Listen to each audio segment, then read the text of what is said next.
5 of many that we definitely want to put on your radar to avoid. Hi, I am Judy. I'm Ernesto, and welcome to the Navigate Property Management Show. The Navigate Property Management Show. That's what we landed on. The best show on YouTube. Best. You know how I know that? How? I don't know, but I'm just going to go with it. I'm believing this will be the best property management show. The best property management show for sure. Yeah. 100%. So, are you bought in to the name? Because this has been sort of a back and forth. Right. I mean, we own Navigate Management Company. Right. We've always talked about highlighting the name to change it to like sort of property management because it's a little bit more specific. So, I think moving in that direction makes sense. The Navigate Property Management Show. Navigate Property Management Show. You're here. Welcome. Thank you. Thanks for being here. And we're excited. So today we're going to be talking about a few different things. Obviously, it's a podcast format. It's a show. So we're going to talk about a few things. There are 5 things that we want to highlight that landlords should avoid. Right. And before we go into the 5 things that landlords should avoid, I want to talk a little bit about how we've earned our stripes and taking this opportunity to share with people everything we've learned, because we've learned the hard way, right? It's true. You have a young dude from New York who was trying to sharpen his teeth through real estate investment, selling real estate investment properties, and then moving into a pretty large property management company, starting like on the support team, and then finally moving into owning a property management company. Yes. Essentially right now, what we're saying is these aren't just 5 things we pulled out of nowhere. Like, we've been there, we've seen it, we've done it. It still hurts. One of them still hurts. Share with you what we've learned. So The audience. tell the people what they want. they need to know. Tell the people what they want. Honestly, this probably isn't what they want. They don't want to know about these things. They want to avoid Exactly. these things. You want to know about it. You don't want. These are the things that we want landlords to avoid. Don't do it. We did it for you already. You don't have to do it. Tell me a little bit about what qualifies you to say, hey,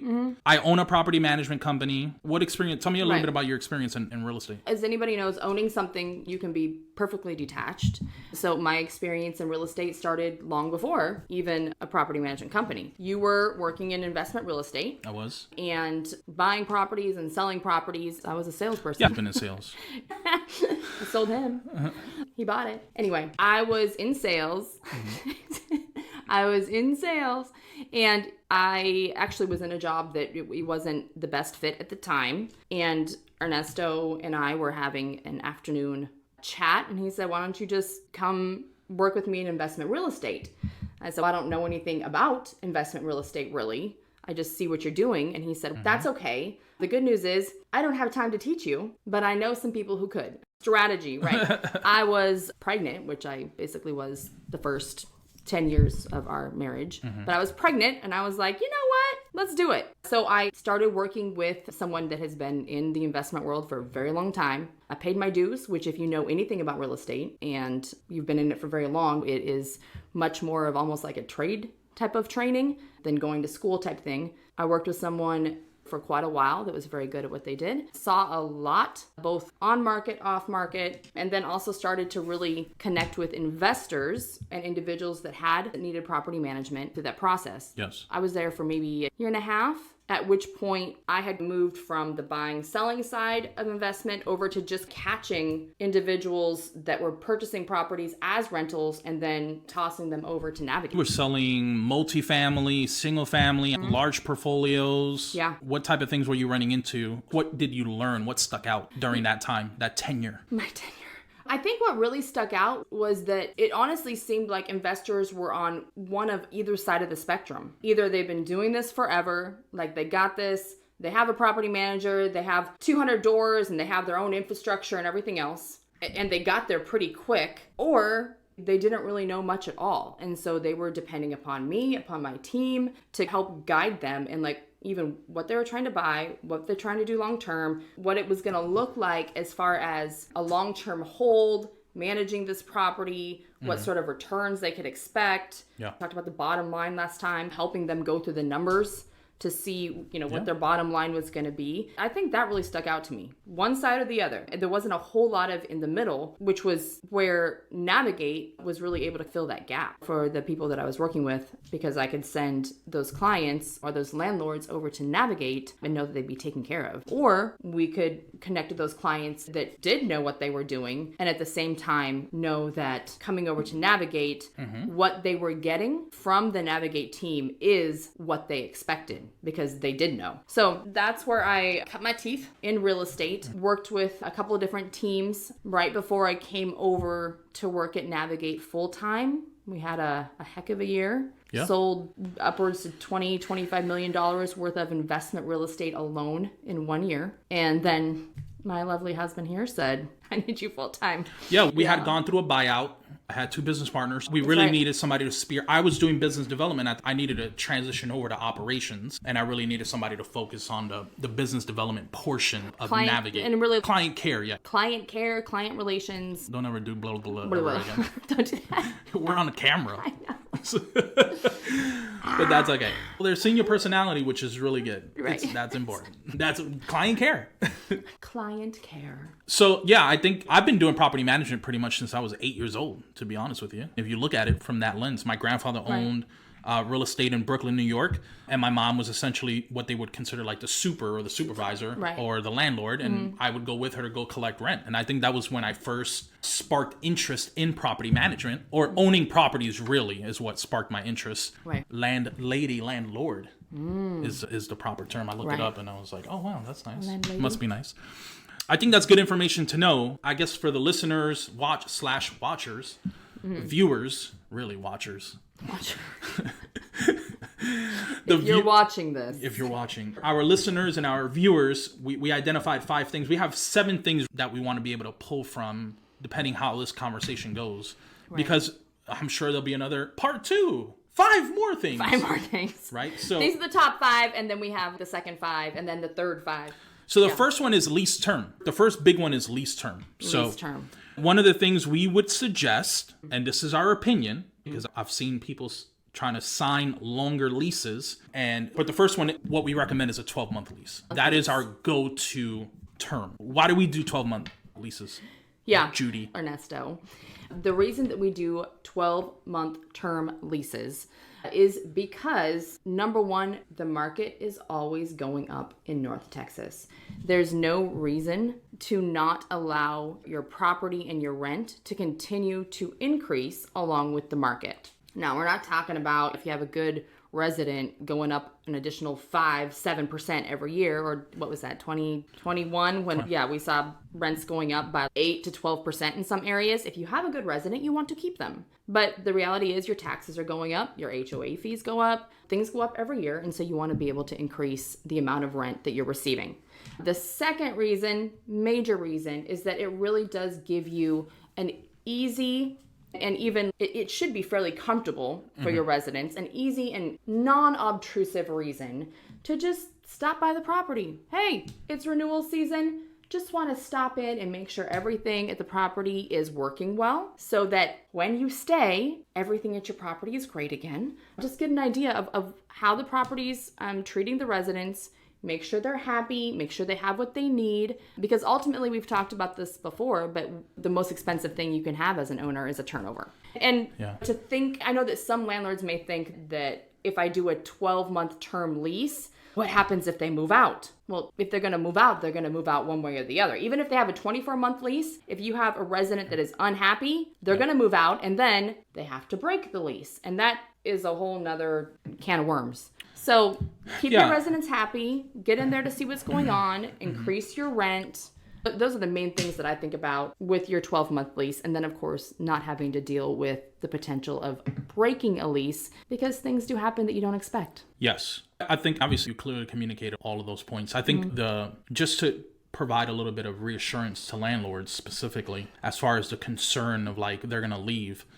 Most of the time residents leave because they're not treated well, right? Yeah. Repairs and things of that nature. So I think that's one of the other points that we have in here, which we'll talk about. We'll get there. We're going to get there. The second one, the second big point is choosing to be friendly or the resident's friend versus being their landlord. I used the term stern. Judy was like, that's too strong. But to define stern, right, is to be straightforward, accurate in your communication. It's to set proper expectations, it's to hold people accountable to the expectations. Anyway, being stern, I don't think that's too negative. Well, I mean, but you thought when you heard the word, but what other word would you use there as far as stern is concerned? I guess my thought was, you know, when you're working with a resident, you want to set good expectations, even things like, hey, resident, if you text me or call me, let's say you don't work with a property management company, right? And you're just an individual landlord.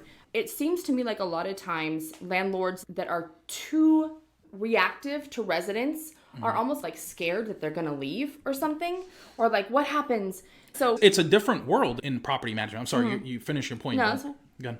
Yeah, so it's one of those things, hey, I'm so glad that you're renting our home. If you reach out to me during the day, I will try to respond. Give me 24 hours to process it, maybe see what I need to do to help you. But as soon as you give a resident like full access, like they text you at noon on their lunch break, and you happen to be in a meeting, and as soon as you come out of the meeting, like you text them right back, they start to expect an immediate response. And the reality is you can't always give an immediate response, neither do you want to, because all of a sudden now you have, I don't want to call residents children, but it's almost like having another child, right? There's a level of expectation and also understanding that sometimes we tell our kids, I'm not your friend, I'm your parent. Yes. Okay, so push that over to business. I'm not your friend, I'm your landlord. I provide something for you. It's still a business transaction. Essentially, nice is not always good, good is not always nice. You have that business relationship. Now, I diverse, you are the one that has been a consistent property manager. So when you see choosing friendly over nice or stern over possibly giving, how does that compute for you? There's a conflict here, right? Because you want to be friendly. You want to be what people consider nice. Right. Like I have a great property manager. I have a friendly landlord. Yes. Yeah. And then the second aspect is you have to hold them accountable. If it's the first and they haven't paid rent yet, the second I'm going to call and I'm going to be nice. On the third, I'm not going to be nice. Yeah. So, hey, I need to know exactly when you're going to be paying rent. Right. Unfortunately, I'm going to have to send a 3-day notice to vacate. I really don't want to have to take that route. But you've already built rapport with them. And that's the important thing. That's why a lot of these things you have to think about on the front end. Right. What does that really look like for us? I love what you just said there. I'm going to have to send a 3-day notice. I really don't want to do that. Yeah. So you can be stern and also be compassionate. Yeah. Right? I think you have to have empathy for residents, and especially you never know the financial situation that they may be going through and things of that nature. So you want to engage. A lot of times I'd say, hey, this is unusual. This is the first time I've seen you not make a payment on the first. What's going on? Is everything okay? So obviously leading with being friendly, which is important. Right. This is a relationship business on all levels. So that would be my feedback. Yeah. For sure, as far as pointing landlords in the right direction when we're talking about pointing landlords in the right direction. How many landlords over the years do you think you have spoken with that the reason they ended up moving over to a property management company was because they were lenient once and then they were lenient twice, and then all of a sudden 2 years down the road they seem like good residents, but they never get their rent until after the 10th? Yeah. We have a client right now that came over. I know, I was thinking about that. But like, I feel just like recently, yeah. I feel like we hear that a lot. Yes, I would say most of the time that's what you're hearing. Either they don't know how to handle the expectation that the residents are placing on them, then they're concerned about exposure and liability and all of these different things. So at the end of the day, I would say to just button this up for the second point is understand that there's a give and take here. I'm going to be as friendly as possible. However, what the lease outlines is how we're going to hold you accountable. That's extremely important. The third thing that landlords want to avoid is setting up anything less than a 60-day notice to vacate. Yeah. Can you share with the landlords out there why that's important? If you are going to win in the game of property management an investment, the number one thing you need to be thinking about is preparedness. So many times we hear from landlords, that year was terrible, I lost money. It's an investment. It's going to happen from time to time. You're going to lose money. But the best thing you can do for yourself as a landlord, as a property management company, is be prepared. So that 60-day notice, it gives you time to prepare. Hopefully, your resident leaves the house in great condition, simple turnover. But what if it's not? What if there's something that's broken down while they were there? We waited to get something fixed until they move out. You need to start financially preparing for that move out. You also need to start thinking about, what is it going to rent for this time around? What time of the year is this? Running comps, running comps, or reaching out to your trusted realtor. Or your property manager. Finding out, again, being prepared. Okay, what can I expect 2 months from now when this property goes on the market? What can I expect to get for rent? Is this the busy season? Even as an individual landlord, are you going to have a hard time possibly finding vendors if it's July 15th to go in and do a turnover in a timely manner? So does that mean your property is going to be off the market for another week or two because it takes longer to get it ready after they move out? There's just so many variables with a move out. And the other thing is, whether you're a property management company and you need to get this property on the docket so your property manager can prepare well and be ready to go, or if you're an individual and you're thinking like, they've lived here for a few years, I'm sure they're going to stay. You may be having family vacation the next month. So, preparedness. 60 days, 2 months to prepare for the move out. Preparedness is the name of the game. Yes. From a property management perspective, how does that 60 days allow you to serve the clients best? Yeah, and at Navigate, it's really important for us to try to get a notice to vacate as early as possible. We're doing a lot of things in the background, right? And there are certain portions of the landlording process that we call under the microscope. And the notice to vacate is part of the turnover process for us. Yeah. We're running comps. We're trying to look at historical, like, how old are the carpets? If this person's been living there for 5 years, we're already preparing to figure out what color paint do we want within the property. Are we going to continue to keep the carpets? Most likely we're going to be changing over to heavy duty vinyl. That's what we've been encouraging a lot of our clients, the landlords, to kind of transition into. So you just get an opportunity to really sit back and think, how do I strategize? Also, you may want to sell, right? So you get an opportunity to think about that. Yeah, that's the worst, right? When it's like, oh, I only have 30 days and the market stinks and I don't want to rent it and I actually want to sell it. Yes, absolutely. No time to prepare. That's stressful. So that's point number 3. Let's move into point number 4, which has a lot to do with leasing. It does. Right before the resident even gets keys or puts down a security deposit, which is, what's point number 4? Income and employment verification. Yes. Okay. Judy's historically has been over leasing and everything, so she knows how to look at things for fraud and all these different things. It's absolutely amazing. But anyway, tell us about why this is important. It is more important now than it has ever been. Every other day, something in my inbox, email. A little Photoshop letter? Little letter from Photoshop? What? Photoshop? Yeah, like they give you employment verification. They have their friend created in Photoshop. Or they give you their friend's phone. They create an email like mcdonalds@gmail.com. You don't like that one? My favorite is, hey, I'm calling for this employment verification. Or someone answers the phone and says, hi, this is Sarah. I'm like, I'm calling for an employment verification. Oh, yes. Who are you calling for? Yes. I'm like, what company are you with? Who are you calling for? I'm like, okay. Never mind. I haven't actually had to make one of those type of phone calls in a very long time. Good. What I was actually saying was every other day I have something in my inbox about the rise of fraud, identity theft. Guys, AI and like voiceovers and weird stuff like this and real estate, like it is scary. It is like, I'm getting chills. It's legitimately scary. Whoa. Like all the stuff I read about people taking advantage of others. So in this day and age. So your income and your employment verification is so important. You need to have at least 2 or 3 different layers being able to verify that. The first thing that I would highly encourage anyone to do, this is what we do, is get some sort of an additional check, whether it's through Experian. There are plenty of different things out there that an individual landlord could use. We not only use Experian for our credit checks, we also use it for an employment verification. So what a potential resident has to do is actually put their bank account information into Experian. We never see it.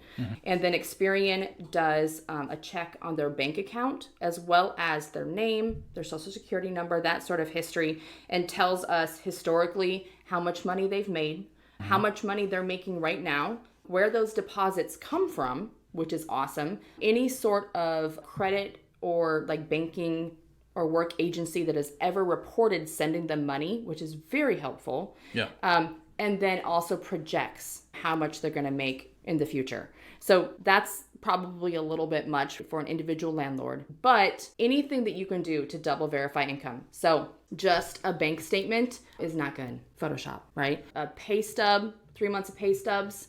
No, I need more than that. I need a professional phone number, an email, a couple different ways to verify income versus just one. Yes. That's really good. Guys, you heard it from the expert. I don't have anything to add to that, clearly. Because it takes repetition, and you've done 5,000 leases, who knows how many. So let's try. So many. But ultimately, why is that important? What's the reason? They can pay their rent.